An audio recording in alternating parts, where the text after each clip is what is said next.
You know, if I only had $1 for every time I heard a woman say, "Oh my God, I look so fat."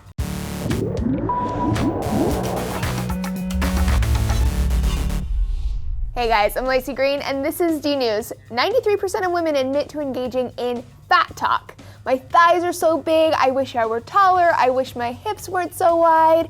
Guys do it too, but it's less common and it's usually focused on things like muscles and being too thin. Now, I used to think that complaining about your appearance was a way for you to bond with fellow ladies. Like, hey, we could all hate our bodies together and it'll bring us closer. Well, at least that's what I learned from Mean Girls. But science has taught me otherwise. Talking negatively about your body actually tears people apart. Researchers at the University of Notre Dame conducted a study where they had women observe other women who were looking at pictures of themselves. The women who made self-deprecating comments about their appearance were rated significantly less likable by their peers. On the other hand, women who were overweight but made positive statements about their body were much more popular. The most likable woman was quoted saying, "I know I'm not perfect, but I love the way I look. I know how to work with what I've got, and that's all that matters. Dang girl, how could I not love you with an attitude like that?"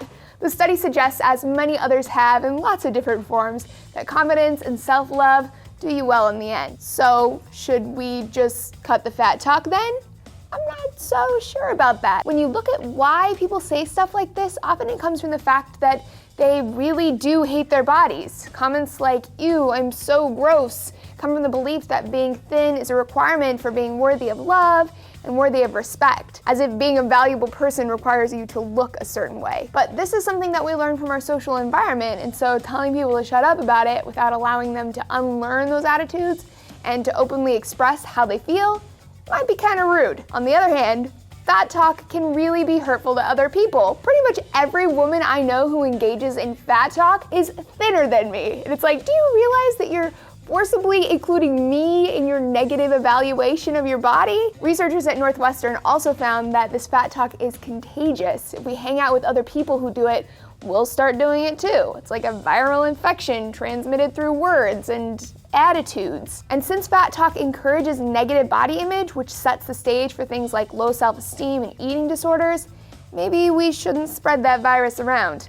The researchers also found that women fat talk even when they don't feel bad about their body, which is really weird when you think about it. It's sort of related to that whole can't take a compliment thing. Someone says, "Your hair looks nice," and the impulse is to deny it or to question their motives or to throw a compliment right back at them instead of just saying thanks and owning it.